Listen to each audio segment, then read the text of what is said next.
যে শ্রাবণে প্রেম আসে। তনিমা খান। অন্তিম পর্ব। নতুন প্রারম্ভ অস্বাভাবিক রকমের আশ্চর্যজনক সুখময় হয় দুর্ভাগা ইরার জন্য। এই যে সৃষ্টিকর্তা এতটুকু তাকে দিয়েছে তাতে সে পেছনের সব ক্লেশ ভুলে গিয়েছে নিমিষেই। স্বল্প চাহিদার মানুষ হওয়া এই পৃথিবীতে ইরার জন্য বেঁচে থাকা বেশ সহজ।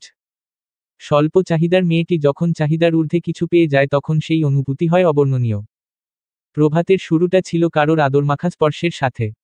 মুখশ্রীতে লাগাতার ছুঁয়ে যাওয়া পুরুষালী ওষ্ঠের স্পর্শে ঘুম জড়ানো চোখে ইরা লাজুক হেসে মুখ লুকায় বালিশে। সেই লাজের মাত্রা ছাড়িয়েই দম নিল শ্রেয়ান। প্রভাতের শুরুটা এমনি সুখকর ছিল। সকল 8টা। হোয়াইট বোর্ডের সামনে শ্রেয়ানের বাহুডোরে থাকা মেয়েটির মলিনতা গাঢ় হয় বোর্ডটিতে সদ্য লেখা প্রশ্নটি দেখে। গায়ে হাত তুলত কেন? প্রশ্নের জবাবের অপেক্ষায় অপেক্ষারত মানবটি কাঁধ থেকে থুতনি তুলল।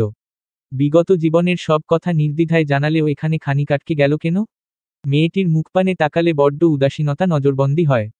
তবুও তার প্রশ্নের জবাব চাই। ইরা ফোঁস করে একটা নিঃশ্বাস ফেলে লিখল। অনেক সময় কাজ থেকে ফিরলে তার চাহিদা আমার কান পর্যন্ত পৌঁছাতো না। স্বাভাবিকভাবেই কাজ থেকে ফিরলে সবার মেজাজ খারাপ থাকে। তার উপর যদি প্রয়োজনীয় কিছু না পায় তবে রাগ তো করবেই।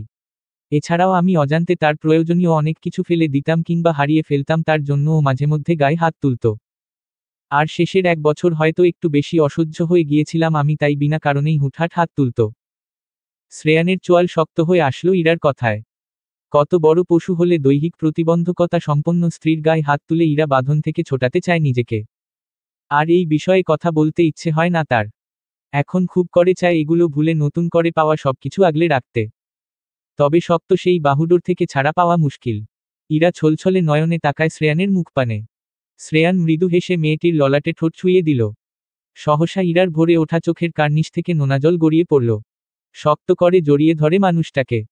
জীবনে এই একটা মানুষই তো পেয়েছে যে তাকে সাদরে যত্নে আগলে রাখে। বিছানায় তখন 2 ভাই বোন বেঘরে ঘুমাচ্ছে।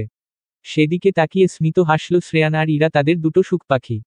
বেলা গড়াতেই বাচ্চাদের হইচই বাড়ল। তারা ঘুম থেকে উঠেই যার যার পছন্দের মানুষটির বুকে আধিপত্য বিস্তারে মগ্ন। তবে গম্ভীর মেয়েটির ভালোবাসার মাঝেও যেন ভরপুর গাম্ভীর্যতা। বাসার সকলে অবাক চোখে তাকিয়ে আছে গম্ভীর মেয়েটির দিকের, যে কি না ঘুম থেকে উঠেছে থেকে বাবার কলার মুঠোবন্দি করে বসে আছে। কলারটা ছাড়াতে গেলেই তার কঠোর দৃষ্টির সম্মুখীন হতে হয়, নয়তো রাগে চিৎকার করে উঠবে। শ্রেয়ান বাধ্যগত ছেলের মতো মেয়েকে নিয়ে বসে আছে আর মিটিমিটি হাসছে।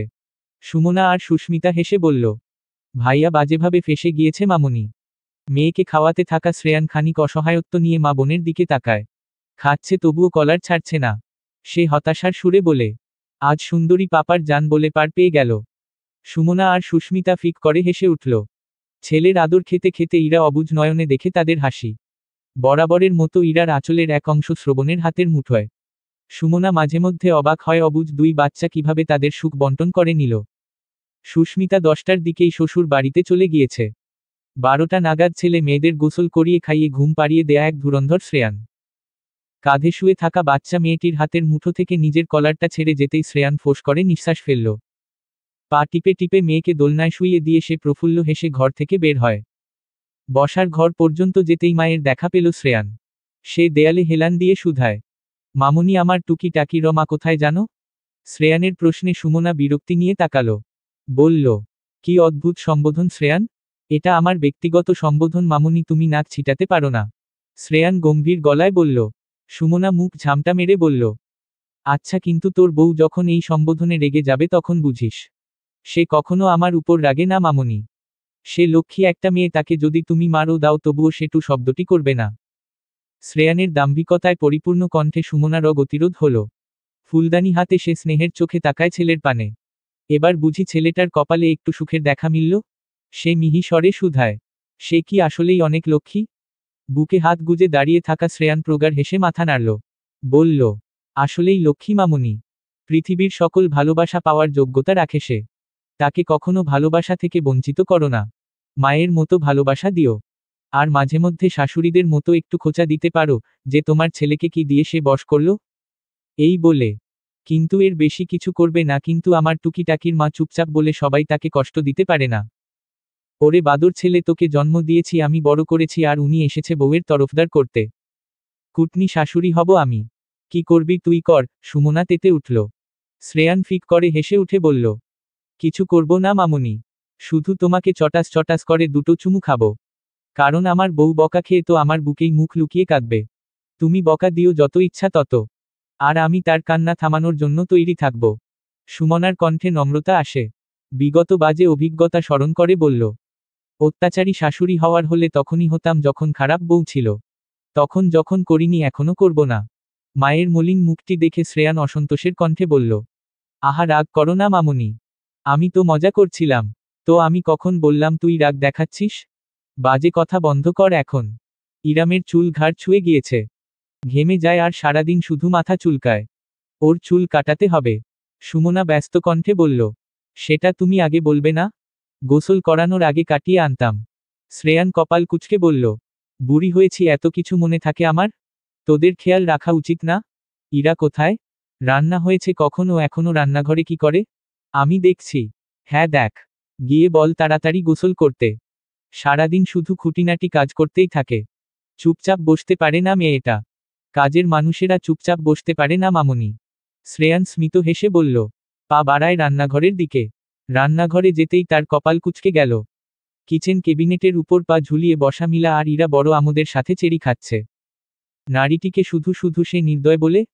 আর একদিন আছে সে আর নির্দয় নারী এখানে বসে চেরি খাচ্ছে। শ্রেয়ানকে দেখতেই মিলা খেতে খেতে বলল, ভাইজান সেই মজা, এরপর আবার যখন যাইবেন তখন আরও আইনেন। শ্রেয়ান কপাল কুঁচকে এগিয়ে যায়। ইরার হাত থেকে চেরির বক্সটা নিয়ে মিলার হাতে ধরিয়ে দিয়ে বলল, এই নে পুরোটা খা। কিন্তু ঘরে গিয়ে যা। মিলা নাচতে নাচতে চলে গেল। আধখাওয়া চেরি হাতে ইরা কপাল কুঁচকে তাকিয়ে আছে শ্রেয়ানের দিকে। শ্রেয়ান সেই দৃষ্টি উপেক্ষা করে চট করে কোলে তুলে নেয়। ইরা ছটফট করে উঠল এলোমেলো দৃষ্টি ফেলে। শ্রেয়ান চাপা আক্রোশে বলল, মা মেয়ের সারাদিন কি একটাই কাজ আমার মতো ভোলাভালা ছেলেটার দিকে করা দৃষ্টি নিক্ষেপ করা? অনেক হয়েছে, আর সহ্য করব না আমি। বাহুডোরে গুটিয়ে থাকা দেহটি এক প্রকার যুদ্ধ লাগিয়ে দিয়েছে ছাড়া পাওয়ার জন্য। শাশুড়ি যদি দেখে নেয়? তবে তেমন কিছুই হলো না, বরং তার ভাবনা থমকায় নিজেকে ওয়াশরুমে দেখে। সে বড় বড় নেত্রে তাকায় মিটিমিটি হাসতে থাকা শ্রেয়ানের দিকে। তীব্র আক্রোশ নিয়ে কিছু বলার আগেই এক পশলা ঝর্ণার পানি ছুঁয়ে গেল নারী বদন। সিক্ত বদন লাগাতার ধেয়ে আসা ঝিরিঝিরি পানির প্রকোপে আধো আধো নয়নে স্পষ্ট হয় সম্মুখের পুরুষালী মুখটির বদলে যাওয়া আদল দেখে। লাজে সংকুচিত দেহ পিছিয়ে যেতে নিলে একটা সময় দেয়ালে আটকে গেল। অলস পায়ে তার দিকে এগিয়ে আসা মানুষটার গতিবিধিও রোধ হল। ললাটে ললাট, নাকে নাক, হাতের আঙুলের ভাঁজে পুরুষালী 5 আঙুল এঁটে যায়। দেহের এক একটা স্নায়ু তখন অস্থির হয়ে পড়ে অনুভূতির তীরতায়। রোধ হয় প্রবাহমান কিছু সময়েও সময়গুলো বড্ড এলোমেলো অনুভূতি ও প্রবলভাবে গ্রাস করে দুজনকে। কিন্তু এত এত সুখের আড়ালে ইরা যে ভুলেই গেল তার জীবনে সুখ ক্ষণস্থায়ী। বিকাল 4টার দিকে শ্রেয়ান ইরামকে নিয়ে চুল কাটাতে যায়। ইরা ছেলেকে নিয়ে আর শাশুড়ি মিলার কাছে ছিল।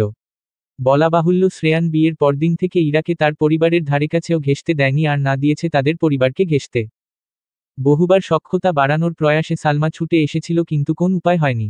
সুমনা আগে যতটা স্নেহ করত এখন সেটুকুও করে না। শাহেদ চৌধুরী ও মোজাম্মেলকে এড়িয়ে চলে বেশ। ভেবেছিল ইরাকে বিয়ে দিয়ে সুযোগ সুবিধা লুফে নিবে, কিন্তু কিছুই হলো না। তাদের পরিকল্পনা সব যেন বিফলে গেল। তাই ইরার বেশিরভাগ সময় কাটেই এখানে। তবে মিহাদের এই বাড়িতে আসতে কখনো কোন বাধা নেই।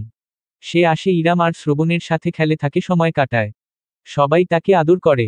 ভাবনার মাঝেই ইরার ফোনটা জ্বলে উঠল। সে কৌতূহলী হয়ে ফোনটা হাতে নিলে হতচকিত হয়। বজ্রাহত চাহনিতে তাকায় ভেসে ওঠা মেসেজটির দিকে।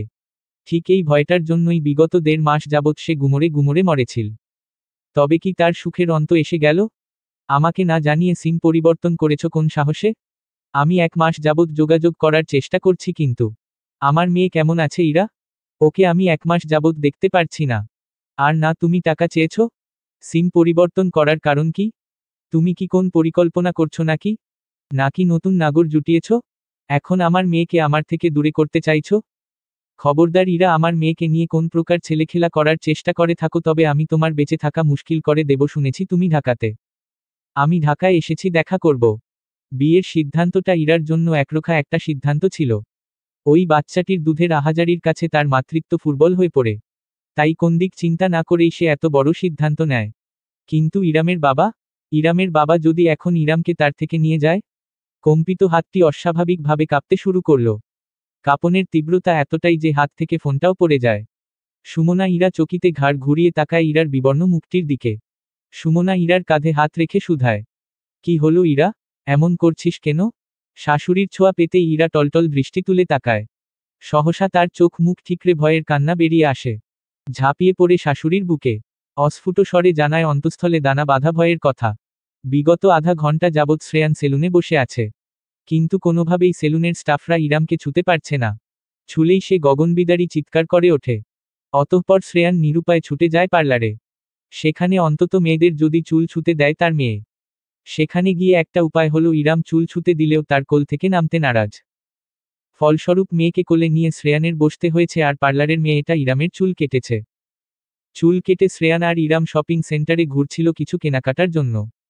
পথিমধ্যে অজ্ঞাত কত বাচ্চাপ্রিয় মানুষ তার পথরোধ করে, কোলে থাকা অপার্থিব সৌন্দর্যের অধিকারী বাচ্চাটিকে একটু ছুঁয়ে দিতে।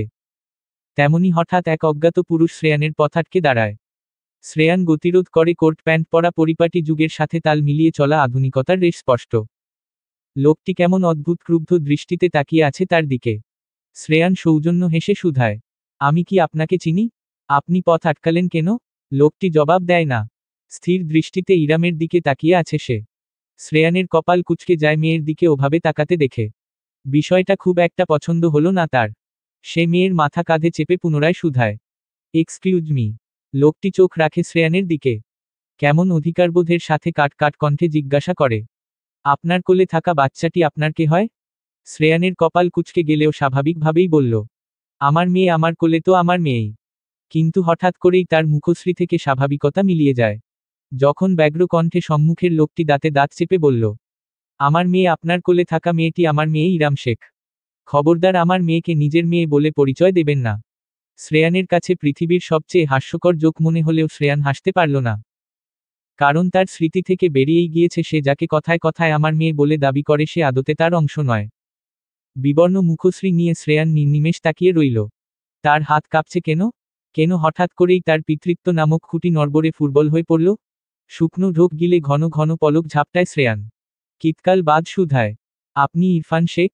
ইরফান থমথমে গম্ভীর গলায় বলল, জি, কিন্তু আপনি কে? শ্রেয়ান মিহি কণ্ঠে বলল, আমি শ্রেয়ান চৌধুরী, ইরার হাজবেন্ড। ইরফানের ভ্রু উঁচিয়ে যায়। বাঁকা সরু চোখে শ্রেয়ানের আপাদমস্তক দেখে সে। চেহারা বাচনভঙ্গিতে বিত্তবান আভিজাত্য ছাপ দেখে খানিক আশ্চর্য হয়। পরপরই চোয়াল শক্ত হয়ে আসে। তার মানে এর জন্যই ইরার এত পরিবর্তিত আচরণ, তার ভাব বেড়েছে? তাকে তার মেয়ের থেকে দূরে করতে চাইছে? শ্রেয়ান ভদ্রতার সাথে বলল, আমরা বসে কথা বলতে পারি। রেস্তোরাঁয় একে অপরের মুখোমুখি বসা ইরফান এবং শ্রেয়ান। তবে প্রবল অসহায়ত্ব শ্রেয়ানের মুখ জুড়ে। কেননা ইরাম তার কোলে নেই। গম্ভীর মেয়েটি এখন আর তার কলার আঁকড়ে ধরে নেই, সে তার নিজের বাবার কোলে শান্ত হয়ে বসে আছে। অথচ কত আশ্চর্যের বিষয়, ইরামের চোখে মুখে কোন গাম্ভীর্যতা নেই। যেখানে ইরাম সে ব্যতীত অন্য কারোর কোলে যেতে চায় না, ছুতে পর্যন্ত দেয় না, সেখানে সে কত অবলীলায় বসে আছে ইরফানের কোলে। তবে কি সব বিরক্তি গাম্ভীর্যতা শুধুই তার জন্য? সূক্ষ্ম ব্যথায় চৌচির হয়ে আসলো শ্রেয়ানের বুক জুড়ে। নিজেকে কেমন তুচ্ছ এক মানুষ বলে মনে হলো ইরামের জীবনে। মেয়েকে আদরে আদরে ভরিয়ে তুলল ইরফান। দীর্ঘ 2 মাস পরে সচক্ষে দেখল মেয়েকে। আদুরে গলায় বলে, আমার বাচ্চা পাপাকে মিস করেছে? তোমার খুব কষ্ট হয়েছে তাই না এতদিন অচেনা মানুষদের সাথে থাকতে? পাপা আর কোন কষ্ট পেতে দেব না তোমায়। পাপা দ্রুত তোমায় আমার কাছে নিয়ে যাব। ছোট্ট ইরাম পাপা বলতে একটা মানুষকেই বোঝে, সেটা হলো ওই বিরক্তিকর মানুষটিকে। হঠাৎ করেই সে বলে উঠল, পা পা। শ্রেয়ান চোখ তুলে তাকায় মেয়ের দিকে। মেয়ের গম্ভীর দৃষ্টি তার দিকেই। তবে আজ আর আলোড়ন সৃষ্টি হলো না শ্রেয়ানের মাঝে। মেয়ে তাকে নয়, তার বাবাকে পাপা বলেছে। ইরফানের মুখশ্রী চকচক করে উঠল আনন্দে মেয়ের কণ্ঠ শুনে। মেয়ে তার কথা বলতে পারে, এমনকি তাকেও ডাকতে পারে। খুশিতে আত্মহারা হয়ে সে অজস্র চুমুতে ভরিয়ে তুলল মেয়ের মুখ। তবে তাকে অবাক করে দিয়ে সহসা ইরাম চিৎকার করে কেঁদে উঠল। কাঁদতে কাঁদতে টেবিল চাপড়ে শ্রেয়ানের দৃষ্টি আকর্ষণ করার চেষ্টা করল। ইরফান চমকে উঠল ক্রন্দনরত মেয়ের গলায় পাপা ডাকটি অন্য কারোর জন্য উপলব্ধি করতে পেরে। ইরাম ইরফানের কোল থেকে টেবিল টপকে শ্রেয়ানের দিকে দেহ বাড়িয়ে দিচ্ছে বারবার। কাঁদছে আর বলছে পা পা। চেয়ারে গা এলিয়ে বসা উদাসীন দেহটিতে যেন শক্তি ফিরে আসলো। ছলো নয়নে মেয়ের কান্নারত মুখটির দিকে তাকিয়ে উঠে দাঁড়ায়। চমকানো ইরফানের থেকে মেয়েকে নিজের কোলে তুলে নিয়ে বলল, কেউ আদর করলে কিংবা ছুঁয়ে দিলেও বিরক্ত হয়। দুঃখিত। শ্রেয়ানের কোলে যেতেই ইরাম কান্না থামিয়ে রাগান্বিত চোখে তাকায় তার দিকে। যেই দৃষ্টির মানে, তাকে অন্যের কোলে দিয়েছে কেন? শ্রেয়ান নীরবে মেয়ের শাসন দেখল। বাবাকে নিরুত্তর দেখে ইরাম থমথমে মুখে কাঁধে মাথা রেখে শুয়ে পড়ে। ইরফান কিছুটা সময় থমথমে মুখে বসে রইল। কিতকাল বাদ নীরবতা ভেঙে শ্রেয়ান কিছু বলতে নিলে ইরফান তাকে আটকে দিল। কাটকাট কণ্ঠে বলল, আমার মনে হয় না আমাদের মধ্যে কথা বলার মতো কোন টপিক আছে। যদি থেকে থাকে সেটা আমার মেয়ে ইরাম শেখ। আর আমার প্রাক্তন আমায় না জানিয়ে আমার মেয়ে নিয়ে এত বড় সিদ্ধান্ত নিতে পারে না। তাই আমি আমার মেয়েকে আমার কাছে নিয়ে যাওয়ার চিরস্থায়ী বন্দোবস্ত করব। আশা করি তাকে জানিয়ে দিবেন আপনি। শ্রেয়ান বিস্ফোরিত নয়নে তাকায় ইরফানের কথার প্রেক্ষিতে। অস্ফুট স্বরে বলে ওঠে, চিরস্থায়ী বন্দোবস্ত মানে? ইরফান চেয়ার ছেড়ে উঠে দাঁড়ায়। পকেটে হাত গুজে বলে, হ্যাঁ, চিরস্থায়ী বন্দোবস্ত। আমি ইরামকে নিজের কাছে নিয়ে যাব। ও আর ইরার কাছে থাকবে না।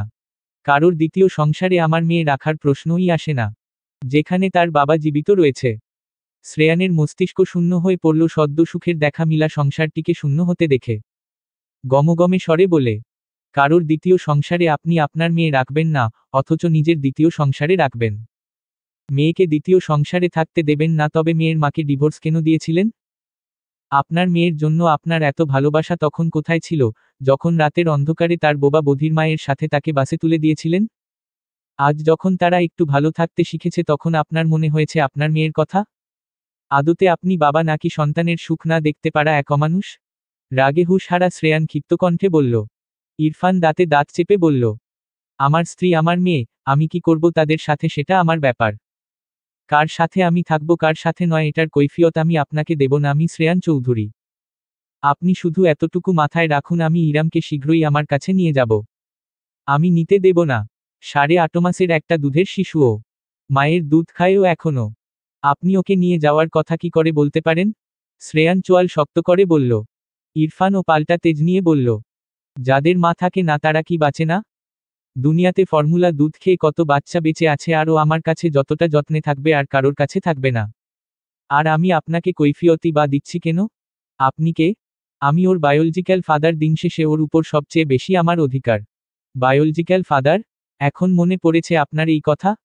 আপনি আদতে একজন বাবা হওয়ার থেকেও একজন স্বার্থান্বেষী হিংসুক। শুধু ভরণপোষণ করলেই কি বাবা হওয়া যায়?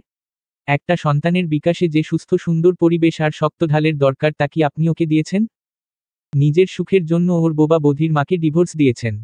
আপনার নতুন স্ত্রী অন্য ঘরের বাচ্চা লালন পালন করতে চায় না দেখে তাকে মায়ের কাছে ফেলে রেখেছেন। তবে আজ কেন সন্তানের হক চাইছেন? থাকতে দিন না মা মেয়েকে তাদের মতো ভালো। ওর মাকে নিয়ে আমার আদৌ কোন মাথা ব্যথা নেই আর না হবে। কিন্তু আমি আমার মেয়েকে কোনোমতেও আর ইরার কাছে রাখব না। শ্রেয়ান শিরদাঁড়া সোজা করে দাঁড়ায়। কণ্ঠ আর চেহারা থেকে নম্রতা উবে যায়। সে শক্ত কণ্ঠে বলল, আমি এতক্ষণ আপনাকে ভালোভাবে বোঝানোর চেষ্টা করেছি কিন্তু আপনি বোঝেননি। আপনি যদি ওর বায়োলজিক্যাল ফাদার হন তবে ইরা ওর বায়োলজিক্যাল মাদার। ইরা কেন সৎ মায়ের ঘরে তার মেয়েকে রাখবে? আর আপনার সন্তানের প্রতি এই ভালোবাসাটা যদি শুরু থেকে থাকতো তবে আমি বিনা দ্বন্দ্বে মেনে নিতাম। কিন্তু ইরামের জন্য সৎ আশ্রয়স্থল আপনি নন। আমরা না হয় আইনি প্রক্রিয়ায় পথ চলি। এটা আমাদের দুই পক্ষের জন্য উত্তম হবে। অন্যের বাচ্চা নিয়ে আপনার এত আগ্রহ কেন? আমার বাচ্চা অন্যের বাচ্চা বিবেচনা করার মতো নিচু মন মানসিকতা আমার এখনো তৈরি হয়নি ইরফান সাহেব। আমার কাছে বাচ্চা মানেই সৃষ্টিকর্তার দেয়া শ্রেষ্ঠ নেয়ামত। আর যেদিন থেকে এই নেয়ামত আমার ঘরে আমার বুকে এসেছে, সেদিন থেকে তাকে আমি সযত্নে আগলে রেখেছি। নিজেকে তার ভবিষ্যৎ হিসেবে দেখেছি যেদিন থেকে আমি তার মায়ের হাত ধরেছি। তার বাবা হিসেবে মনস্থির করিনি, বরং তার বাবা আমি এটাই মেনে এসেছি। জানিনা অযাচিত এই অধিকার দিন শেষে আমার সঙ্গ দেবে কি না, তবে আমি আমার সর্বোচ্চ চেষ্টা করব, তবুও কোন স্বার্থান্বেষী মানুষের হাতে তাকে দেব না। আপনি যাকে স্বার্থান্বেষী বলছেন সে ওর বাবা। বাবারা তো সন্তানের জন্য সব করতে পারে। একটা বোবা বধির মেয়ের সাথেও সংসার করে যেতে পারে। নিজের জৈবিক সুখের জন্য স্ত্রী সন্তানকে ছেড়ে দেয় না। তবে আপনি কেমন বাবা? এটা নিয়ে প্রশ্ন ওঠে। আপনি তবে সহজে বিষয়টা সমাধান করতে চাইছেন না? সহজ সমাধান বলতে আপনি কি বোঝাতে চাইছেন? আমি ওকে দিয়ে দেব আপনার কাছে? হ্যাঁ। তবে ওর মায়ের কি দোষ? ওর মা কিভাবে তার সন্তান ছাড়া থাকবে? এই বাচ্চাটা এখনো মাতৃদুগ্ধপান করে। আর আপনি কত অবলীলায় বলে দিলেন ওকে কেড়ে নিবেন ওর মায়ের থেকে। আমি মোটেই সহজ সমাধানে আগ্রহী নই মি ইরফান শেখ। তার থেকে চলুন জটিল সমাধানে যাই। আমি না হয় ওর মাতৃদুগ্ধ ওর জন্য বরাদ্দ করতে লড়ব, আর আপনি আপনার স্বার্থান্বেষী মনের জেদ। শ্রেয়ানের শক্ত কণ্ঠ। ইরফান নিরুত্তর চোয়াল শক্ত করে তাকিয়ে রইল। সেই সাক্ষাৎকারের সমাপ্তি সেখানেই ঘটল। সন্ধ্যা নাগাদ শ্রেয়ান অন্তঃস্থলে বিদীর্ণ অসুখ নিয়ে বাড়ি ফিরল। শাহেদ চৌধুরীর মুখশ্রী চিন্তিত। ছেলেকে দেখতেই সে উদ্বিগ্ন কণ্ঠে বলল। ইরা হঠাৎ অসুস্থ হয়ে পড়ে। বারবার কি যেন বলছে, কিছু বুঝতে পারছি না। শ্রেয়ানের স্থবিরতা ভঙ্গ হল। সে মেয়েকে বাবার কোলে দিয়ে দ্রুত ঘরে যেতে চাইলে ছোট্ট হাত দুটো ক্ষিপ্র বেগে তার কলার চেপে ধরল। কড়া গম্ভীর দৃষ্টি শ্রেয়ানের মুখপানে। দাঁত কিটিমিটি দিচ্ছে রাগে। শ্রেয়ান ফোঁস করে নিঃশ্বাস ফেলে মেয়েকে আবার কোলে তুলে নিতেই মেয়েটা শান্ত হয়। শ্রেয়ান তার চোখে চোখ রেখে খানিক রাগ ঝেড়ে বিড়বিড় করে বলে, সব গাম্ভীর্যতা রাগ শুধু আমার জন্য। আর ভালোবাসা নম্রতা সব অন্যের জন্য, তাই না? কলার চেপে ধরা ইরাম কপট চোখ মুখ কুঁচকে তাকায় বাবার রাগ দেখে।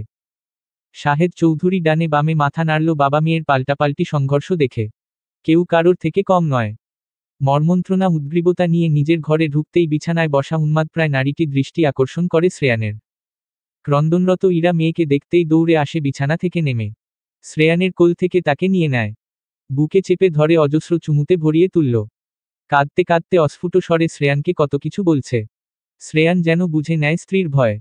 সুমনা বিছানা ছেড়ে নামে। চিন্তিত কণ্ঠে বলল, হ্যাঁ রে শ্রেয়ান, দেখো না সেই বিকাল থেকে কেঁদে যাচ্ছে। কাঁদতে কাঁদতে অজ্ঞান হয়ে পড়েছিল। কি হয়েছে ঠিক করে বুঝিয়ে বলছেও না। শ্রেয়ান মায়ের দিকে তাকিয়ে মিহিস্বরে বলল, কিছু হয়নি, চিন্তা করো না, আমি দেখছি। আচ্ছা তুই সামলা ওকে। দাদুভাইদের আমি নিয়ে যাই। দরকার নেই মামুনি, ওরা থাকুক। সুমনা মাথা নেড়ে সায় জানিয়ে কক্ষ থেকে বের হয়। মা যেতেই শ্রেয়ান আগলে নেয় স্ত্রীকে। নম্র স্বরে শুধায়, কি হয়েছে, ইরা কাঁদছেন কেন? ইরা দ্রুত পায় মোবাইলটির কাছে যায়। মোবাইলটা এনে শ্রেয়ানের হাতে দিয়ে অস্ফুট স্বরে কিছু বলে। শ্রেয়ান মেসেজটা পড়ল, অতঃপর ফোনটা রেখে দেয়। ইরা অনাহুত দৃষ্টিতে তাকায়।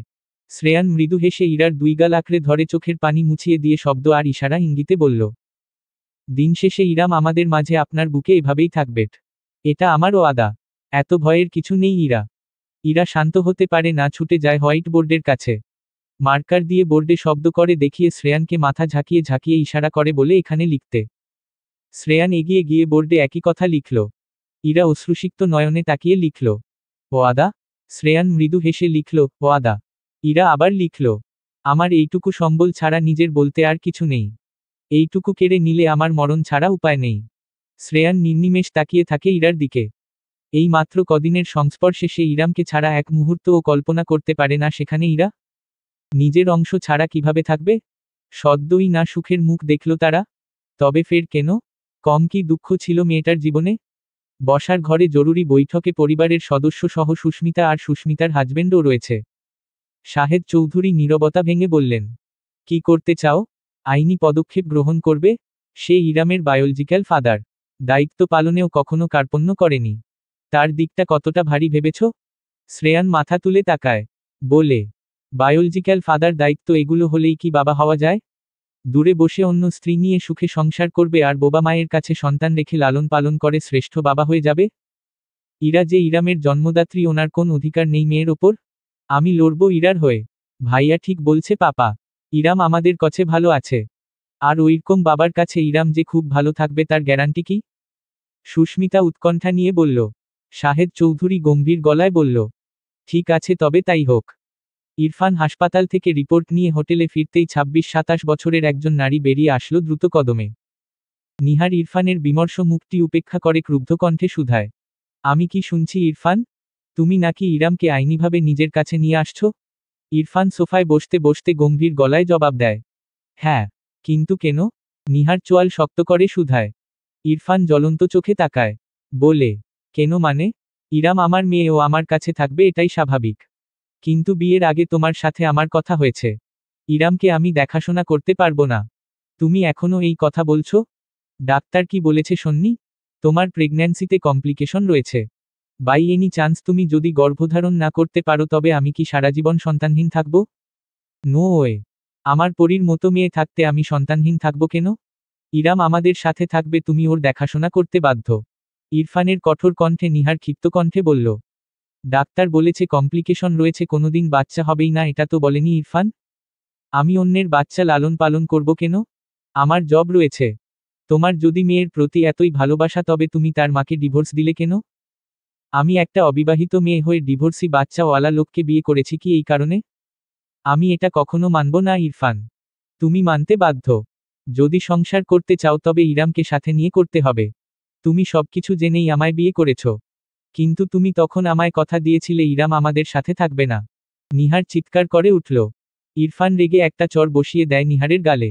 দাঁতে দাঁত চেপে বলে, নিজে একটা অসম্পূর্ণ মেয়ে হয়েও সন্তান নিয়ে তোমার এত অবহেলা কেন? আমি যেটা করছি তাতে চুপচাপ সায় দেবে নিহার? আমি যেমন যেমন বলবো করতে তেমন বয়ান দেবে। বলেই ইরফান গটগট করে ঘরে চলে যায়। গালে হাত দিয়ে নিহার অশ্রুসিক্ত নয়নে চোয়াল শক্ত করে তাকিয়ে থাকে তার গমনের পথে। সেদিনের পর থেকে শুরু হয় দ্বন্দ্ব, একটা ঘৃণ্য দ্বন্দ্ব, সন্তান নিয়ে কাড়াকাড়ি নামক ঘৃণ্য দ্বন্দ্ব। সন্তান নিয়ে কাড়াকাড়ির সেই দ্বন্দ্বের স্থায়িত্ব হয় দীর্ঘ 6 মাস। দীর্ঘ এই 6 মাসে বাচ্চা সমেত ইরা আর শ্রেয়ানকে কতবার করতে হাজিরা দিতে হয়েছে। কখনো আশার আলো দেখেছে তো কখনো আশাহত। রাত 11টা। চৌধুরী বাড়ি জুড়ে আলো ঝলমল করছে। তবে সেই আলোতেও ঘরটা কেমন অনুজ্জ্বল, উদাসীনতা, মূর্ছনা, গুমট ভাব স্পষ্ট। সমীর্ণে ভরপুর ক্লেশ। আগামীকাল কোর্ট সর্বশেষ শুনানি দেবে। যেই শুনানিতে তথাকথিত বায়োলজিক্যাল ফাদার এর জিতে যাওয়ার সম্ভাবনা 80 ভাগ। কেননা ইরফান ইরার সাথে যাই করুক না কেন কিন্তু সন্তানের প্রতি দায়িত্বে কখনো হেলা করেনি। দুনিয়ার কাছে দায়িত্ব জিতে যায় বাবার ভালোবাসা থেকে। তাদের কাছে দায়িত্ব গুরুত্বপূর্ণ কিন্তু বাবার ভালোবাসা না পাওয়ার যে শূন্যতা, সেটা তাদের কাছে গুরুত্বপূর্ণ নয়। তাই তো ইরফান দিন শেষে জিতে যাচ্ছে। আর হেরে যাচ্ছে শ্রেয়ান। দিন শেষে একটা জায়গায় সে আটকে যায়, সৎ বাবা। কোর্টকাছারিতে ভালোবাসা খুব একটা জায়গা পায় না বোধ হয়। এমনি ভ্রান্ত ধারণা শ্রেয়ানের মনে আজ জেকে বসেছে। বরাবরের মতো বাবার শার্টের কলার গম্ভীর মেয়েটির মুঠোবন্দি। কাঁধে তার গরম নিঃশ্বাস আছড়ে পড়ছে। ঘুমিয়েছে 5 মিনিট হবে। এখনো হাত ঢিলে হয়নি। আগামীকাল সকাল 10টায় কোর্টে উপস্থিত থাকতে হবে সকলকে। 1 সপ্তাহের ছুটিতে শ্রেয়ান আজ বাড়িতে রয়েছে। খাবার ঘরে সুমনা আর সুস্মিতা মলিন মুখে খাবার বাড়ছে। সুমনা শ্রেয়ানকে ডেকে বলল, শ্রেয়ান খেতে আয়। লালচে দৃষ্টি লুকিয়ে শ্রেয়ান মিহি স্বরে জবাব দেয়, খিদে নেই মামুনি। তোমরা খাও। ইরা খাবে না? ওকে ডাক, সকাল থেকে পানি ছাড়া আর কিছু খায়নি। সুমনা আবার বলল। শ্রেয়ানের জবাব আসে না। কেনা ততক্ষণে ইরাম ঘুম জড়ানো চোখ তুলে দাদির দিকে তাকায়। ঘুম জড়ানো কণ্ঠে বলে ওঠে, দাদা। সুমনা ছলছল নয়নে তাকায় নাতনির দিকে। 14.5 মাসের মেয়েটা এখন কত কিছু বলে সবাইকে ডাকতে পারে। মা, পাপা, দাদা, ফুপিকে ডাকে ফুফি আর মিলাকে ডাকে মিনা। পুরো ঘর তার আধো আধো কথায় মেতে ওঠে। শাহেদ চৌধুরী খেতে বসেছিলেন কিন্তু খেতে পারল না এক মুঠো ভাত। উঠে যায় চেয়ার ছেড়ে। হাত ধুয়ে নাতনির কাছে এগিয়ে যায়। হাত বাড়িয়ে বলে, দাদা আসবে দাদুমনি? ইরাম চোখ পিটপিট করে একবার দাদা আর বাবার দিকে তাকায়। বাবার দিকে তাকিয়ে বলে, পাপ্পা। কিতকাল থেমে দাদাকে দেখিয়ে বলে, দাদা। শ্রেয়ান লালচে টলমলে চোখে তাকিয়ে মাথা ঝাঁকায়। বলে, হ্যাঁ মা দাদা। যাবে দাদার কাছে? ইরাম নাকমুখ কুচকে মাথা নেড়ে বলল, নো পাপ্পা। শ্রেয়ানের চোখ থেকে টপ করে এক ফোঁটা অশ্রু গড়িয়ে পড়ল। সে বাবার কাছ থেকে যাবে না। কর্মক্ষেত্র থেকে যতটুকু অব্যাহতি পায় ততটুকু সময় পুরোটা এই গম্ভীর মেয়েটাকে দিতে হয়। নয়তো রাগে ক্ষোভে ফেটে পড়ে ঘর ভাঙচুর করে। অথচ পৃথিবীর নিয়ম কি নির্দয় এই মেয়েটি, তার কাছে আর একটা রাত আছে। ভাবতেই শ্রেয়ান শব্দ করে কেঁদে উঠল। বসার ঘরের সকলে হকচকায় শ্রেয়ানের কান্নার শব্দে। মেয়ের ঘাড়ে মুখ গুজে হাউমাউ করে কাঁদছে শ্রেয়ান। সুমনা ছুটে এসে ছেলেকে আগলে নেয় বুকে। শ্রেয়ান ক্রন্দনরত গলায় আর্তনাদ করে উঠে বলে, আমি ওকে দেব না মামুনি। কাউকে দেব না। ও আমার মেয়ে। আমি ওর সৎ বাবা নই। ওকে ছাড়া আমি কিভাবে থাকবো মামুনি? কার জন্য সুন্দর সুন্দর ফ্রক কিনব? কার জন্য ব্যাগ ভরে বেরিয়ে আনবো? তুমি কিছু করো না মামুনি। পাপাকে বলো না কিছু করতে, কেন তারা আমার মেয়েকে নিয়ে যাবে আমার থেকে? আমি বরং ওকে নিয়ে দূরে কোথাও চলে যাই। তাহলে কেউ ওকে আমার থেকে কেড়ে নিতে পারবে না। শাহেদ চৌধুরী আর সুস্মিতার চোখ ভরে উঠল শ্রেয়ানের আহাজারিতে। সোফার এক কিনারায় চুপসে বসে থাকা মিলাও কেঁদে উঠল নাক টেনে। ইরাম অবাক নয়নে বাবাকে দেখছে। বাবা কাঁদছে বুঝতে পেরেই তার চোখ বড় বড় হয়ে যায়। চোখ টলকল করে উঠল। দ্রুত বাবার গালে হাত বুলিয়ে দিতে লাগলো। আর অস্ফুট স্বরে বলতে লাগলো, ভাইও, ভাইও, আদো আদো। সুমনা ছলছল নয়নেও হেসে ফেলল ইরামের কথায়। সে সুর টেনে টেনে বলছে, ভালো ভালো, আদর, আদর। এমন করে তারা সকলে তাকে আদর করে, তাই সেও এটা শিখে নিয়েছে। শ্রেয়ান কান্নারা আরও বৃদ্ধি পায় মেয়ের আদরে। মেয়ের চোখে মুখে আদর করে দিয়ে বলে, পাপাকে ছেড়ে যেও না মা। পাপা তোমার আদর না খেলে খুব কষ্ট পাবো। বাবা চুমু দিয়েছে তাই ইরামেরও চুমু দিতে হবে। সে বাবাকে হাত দেখিয়ে ডাকে আর আধো আধো কণ্ঠে বলে, পাপ্পা তিসি তিসি, নোজ। শ্রেয়ান অশ্রুসিক্ত নয়নে তাকিয়ে শুধায়, পাপ্পাকে নোজে কিসি দেবে? দাও। শ্রেয়ান নাক এগিয়ে দেয়। ইরাম একগাল হেসে নাকে চুমু দেয়। আবার আধো আধো কণ্ঠে বলে, চিক। শ্রেয়ান হেসে ফেলল। মেয়ে তার সব পারে। নোজ এয়ার লিপ আইজ এগুলো সব শিখিয়েছে সে। বলল, গালেও দেবে? দাও। গাল এগিয়ে দিতেই ইরাম গালেও শব্দ করে চুমু খায়। আর হাত তালি দিয়ে বলে, তিসি পাপ্পা তিসি। হ্যাঁ, আমার মা পাপ্পাকে কিসি দিয়েছে। বাবা হেসেছে দেখতেই ইরাম আবার কাঁধে মাথা রেখে শুয়ে পড়ল। এক হাত বাবার শার্ট ভেদ করে বুকের লোমগুলো টানছে। এটা ইরামের একটা অভ্যাস, বদ অভ্যাস নাকি বলা যায় না। তবে শ্রেয়ানের খুব পছন্দের একটা বিষয় এটা। মেয়ে তার কাছে আসলেই বুকের উপর বসে বুকের লোম টানবে। সকলে আবেগপ্রবণ হয়ে পড়ে বাবা মেয়ের আহ্লাদ দেখে। ইরামকে নিয়ে শ্রেয়ান ধীর পায়ে নিজের ঘরে ঢুকল। কিন্তু কাঙ্ক্ষিত মানুষটির দেখা পেল না। বারান্দায় উকি দিলে অন্ধকারে বেতের চেয়ারে বসা একটি উদাসীন অবয়ব ভেসে উঠল। আঁচলের নিচে থাকা ছেলের চুকচুক করে দুধ খাওয়ার শব্দ শোনা যাচ্ছে। শ্রেয়ান পা বাড়ায় না। কোন সাহসে বাড়াবে? একদিন যে কত জোর গলায় ওয়াদা করেছিল তার বুক খালি হতে দেবে না। সে পারল না ওয়াদা রাখতে। শ্রেয়ান মুখ লুকিয়ে ঘরে ঢুকে গেল। অলস দেহ বিছানায় এলিয়ে দেয়। বুকের উপর মেয়েকে শুইয়ে তার চুলে অলস গতিতে হাত বুলাতে লাগল। মেয়ের চুল এখন অনেক বড় হয়েছে। মাথার দুই পাশে দুটো তালগাছ করা যায়। ভেবেই ম্লান হাসল শ্রেয়ান। নিস্তব্ধতা ভেঙে হঠাৎ করেই তার ফোনটা বেজে উঠল। শ্রেয়ান অনাগ্রহে ফোনটা কানে তুলল। বলে, আসসালামু আলাইকুম, কে বলছেন?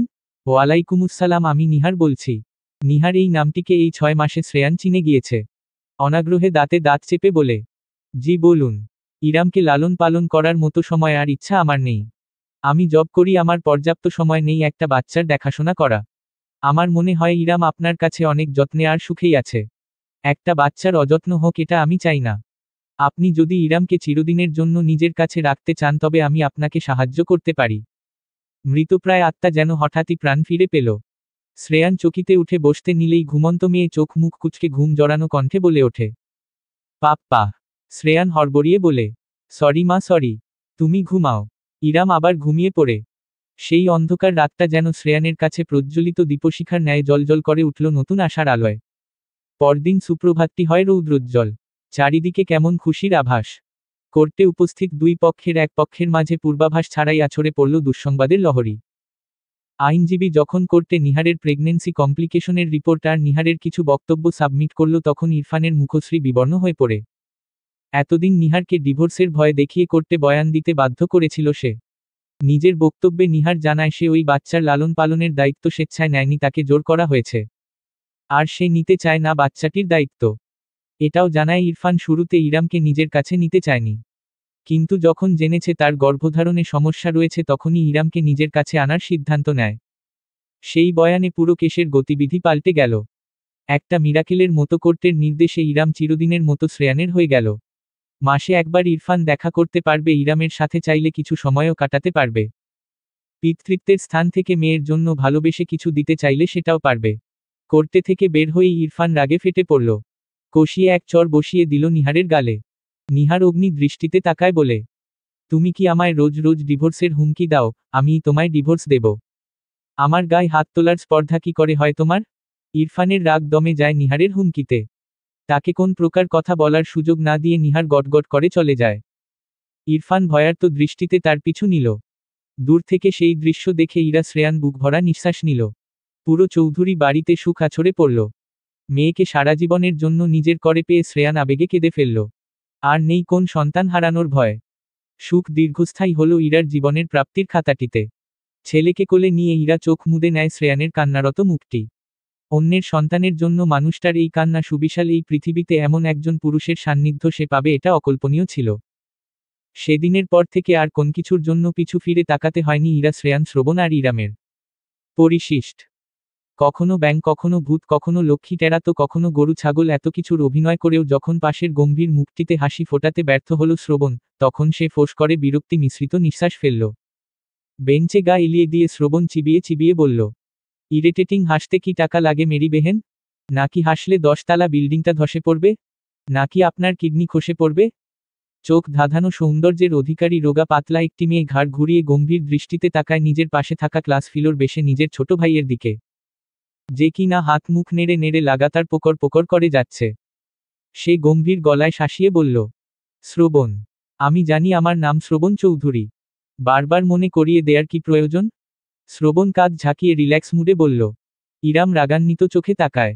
চিবিয়ে চিবিয়ে বলল, you are a joker it, sound, so good than an athlete. শ্রবণের চোয়াল জুড়ে বড়সড় এক হা। বিস্ময় তার হেলান দেয়া রোগা দেহ সোজা হয়ে গেল।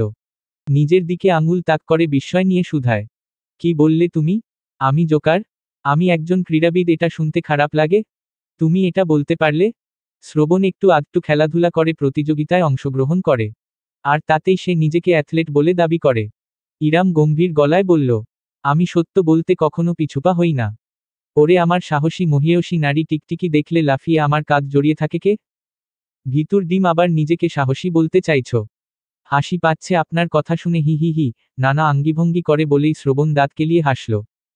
ইরাম দাঁতে দাঁত চেপে তাকায়। বলে, ইউ আর আ ইরিটেটিং গাই। নিজের প্রশংসা নিজের করছো কেন বেহেন? আমি জানি তুমি একটা ইরিটেটিং গাই। শ্রবণ শয়তানি হাসি দিয়ে বলল।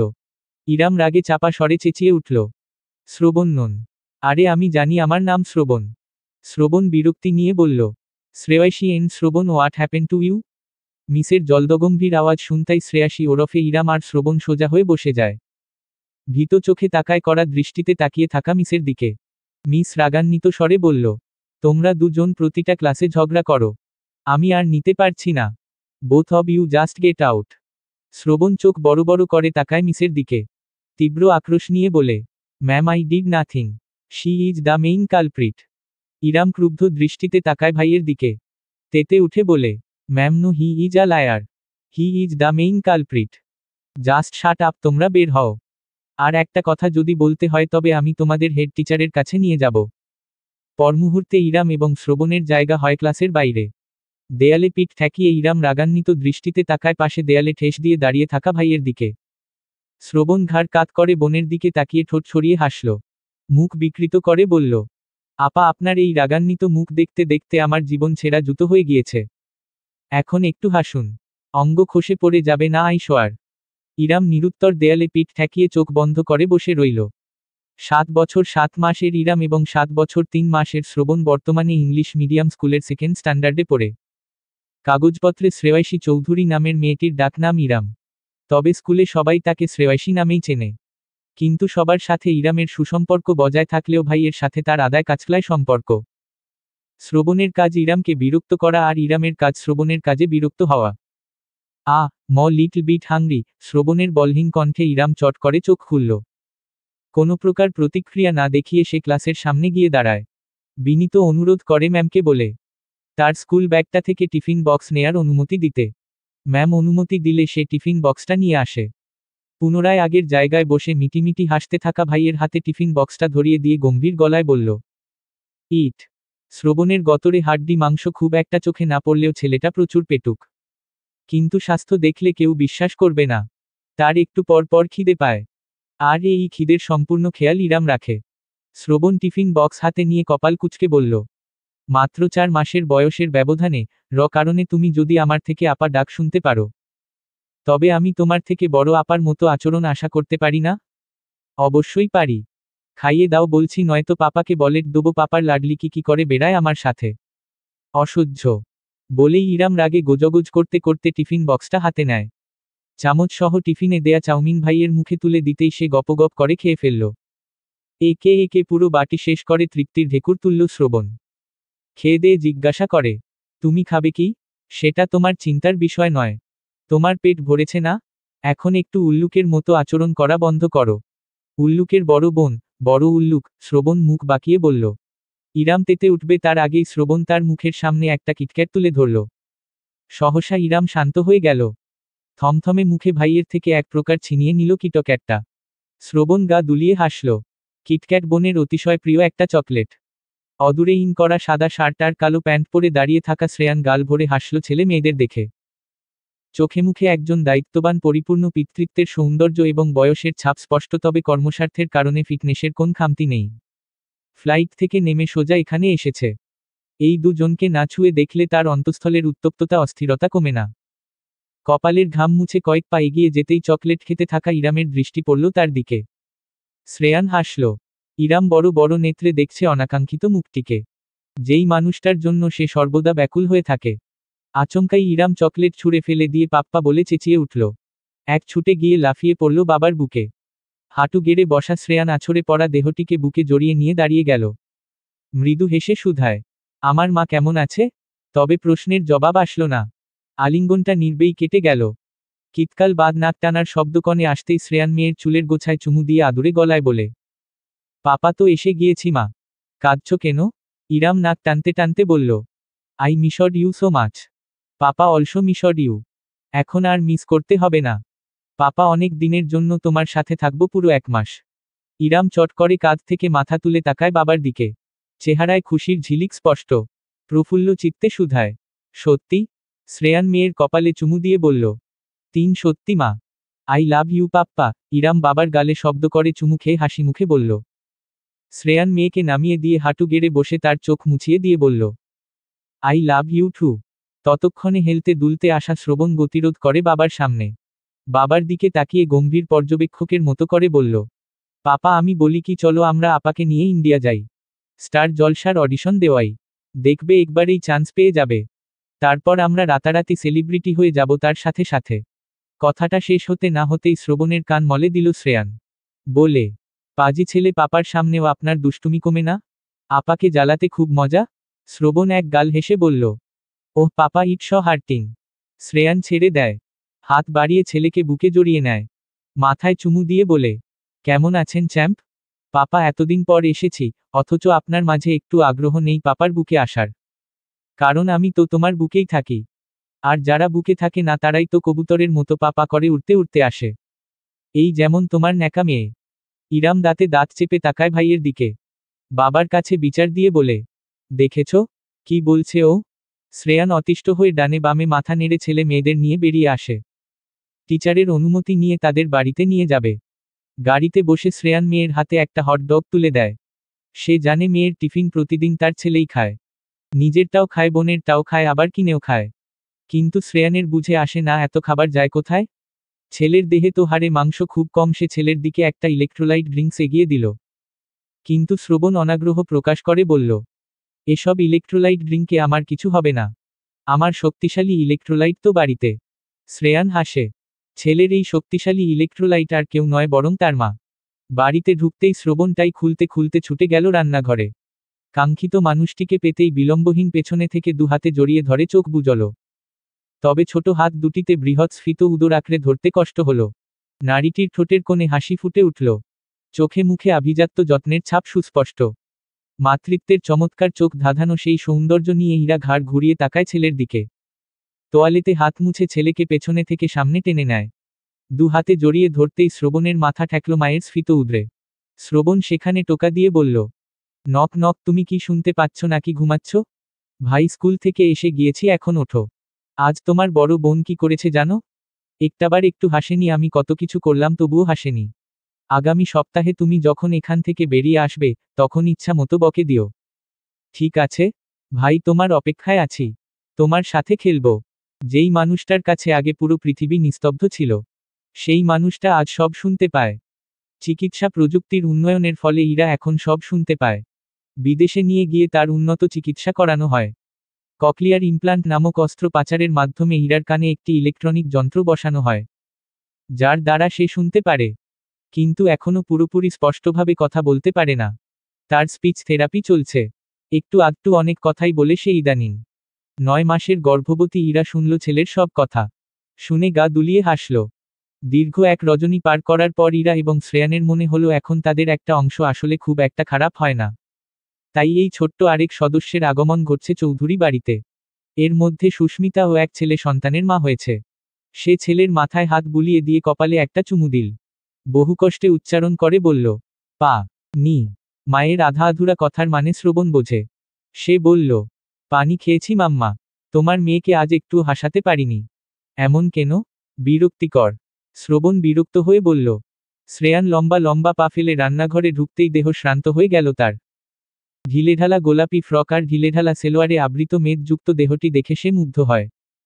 এক হাতে পেট আঁকড়ে ধরে হাসিমুখে তাকিয়ে থাকা মুখটি দেখে অস্ফুট স্বরে শ্রেয়ান মাশা আল্লাহ বলে উঠল। মাতৃত্বকালীন সৌন্দর্য এত মোহনীয় কেন? ঢিলেঢালা পোশাক ঠিকরে তার আরেকটি ছোট্ট অংশ স্পষ্ট নিজের অস্তিত্ব বোঝাচ্ছে। বোঝাচ্ছে সে এখন অনেক বড় হয়ে গিয়েছে। শ্রেয়ান সেদিকে থেকে দৃষ্টি সরিয়ে ছেলের দিকে তাকিয়ে বলল, শ্রবণ ড্রেস চেঞ্জ করে হাত মুখ ধুয়ে তারপর মাম্মার কাছে আসো। ওকে বলেই শ্রবণ চলে যায়।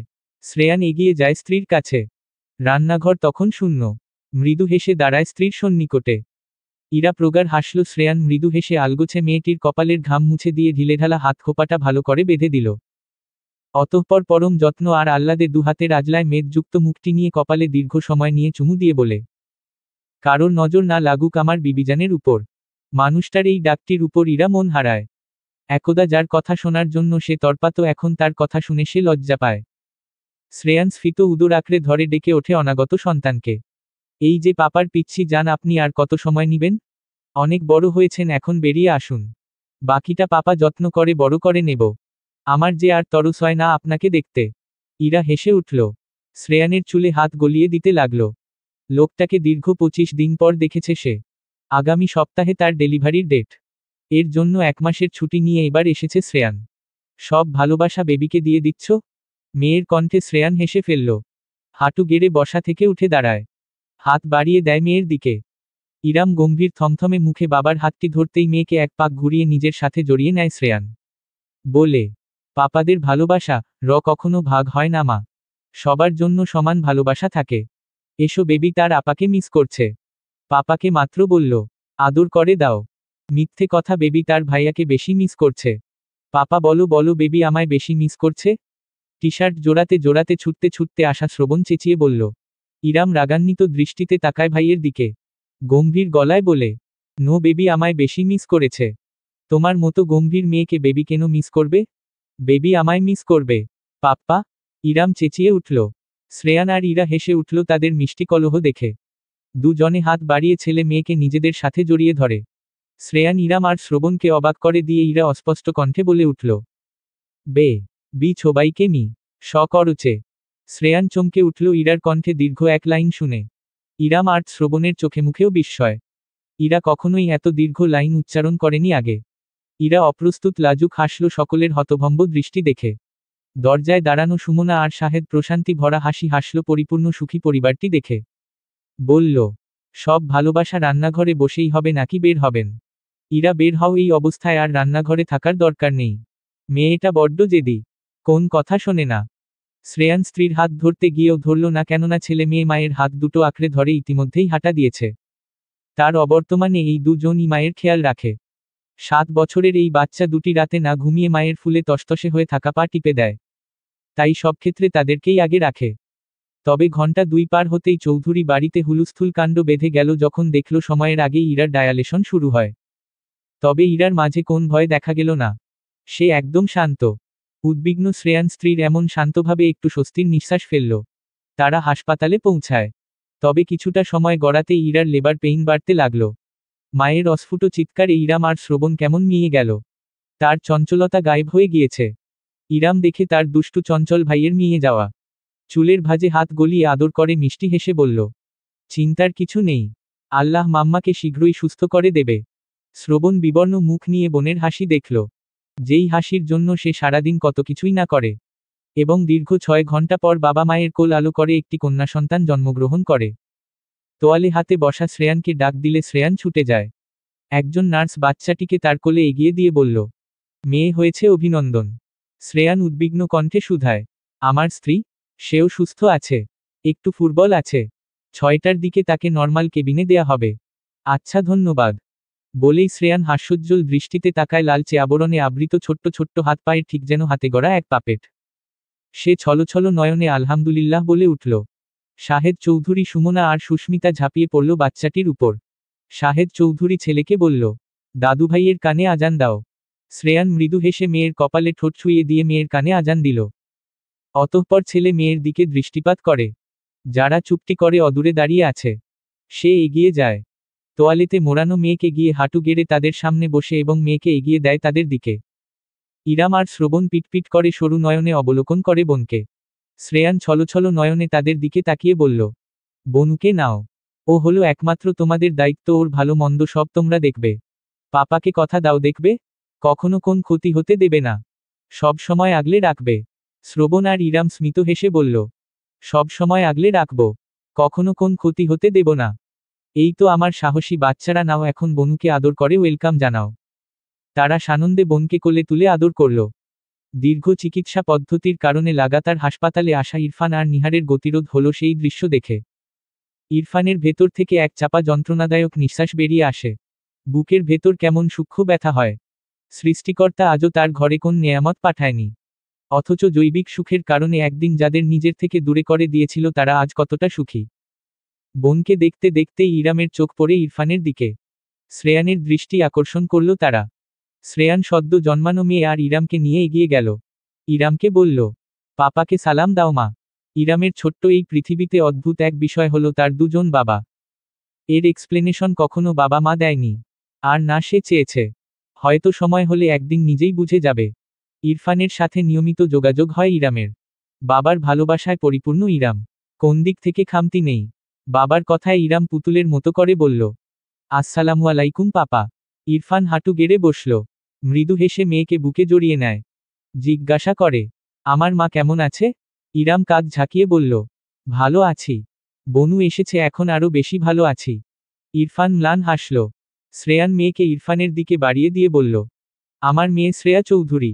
ইরফান মৃদু হেসে বাচ্চাটিকে কোলে তুলে নেয়। দোয়া করে দিয়ে বলে, আপনার উপর আল্লাহ তায়ালার রহমত আরও বৃদ্ধি পাক। আমার রহমত থেকেও নেই আর আপনার ঘরে ভরপুর রহমত। নিহার চুপচাপ দাঁড়িয়ে আছে। ইরফানের কথার কোন প্রভাব তার মধ্যে পড়ছে না। নিহারকে নির্বিকার দেখে ইরফান দীর্ঘশ্বাস ফেলল, এটা তার কর্মের ফল। তারা চলে যায় সেখান থেকে। শ্রেয়ান মেয়েকে নিজের সাথে আগলে এগিয়ে চলে। এই জীবনটাতে ছোট্ট ছোট্ট এই সঙ্গগুলোই তার অর্জন। দীর্ঘ সময় বাদ যখন ইরা চোখ খুলল তখন শ্রেয়ানের হাস্যোজ্জ্বল মুখ ভেসে উঠল। শ্রেয়ান মেয়েটির মাথায় হাত বুলিয়ে দিয়ে লম্বা সময় নিয়ে কপালে ঠোঁট ছুঁয়ে দেয়। ললাটে ললাট ঠেকিয়ে ফিসফিসিয়ে বলে, ধন্যবাদ বিবিজান, সব কিছুর জন্য। সৃষ্টিকর্তার কাছে ধন্যবাদ আপনাকে আমার করে দেয়ার জন্য। আপনি এমন একজন মানুষ যাকে দেখে আমার মনে হয়েছিল আপনার কাছে আমার পুরো জীবনের সব ভালোবাসা, ভালোলাগা, যত্ন, ইচ্ছা অনিচ্ছা জিম্মি করে রাখা যাবে। আর আপনি সম্মান আর যত্নের সাথে আমার ভালোবাসাগুলো আগলে রাখবেন। দেখুন আমার বিশ্বাস জিতে গিয়েছে। আজ পৃথিবীর সবচেয়ে সুখী মানুষটা আমি। ইরা ফুটবল দেহে শুনল সেই অনুভূতির পংক্তিমালাগুলো।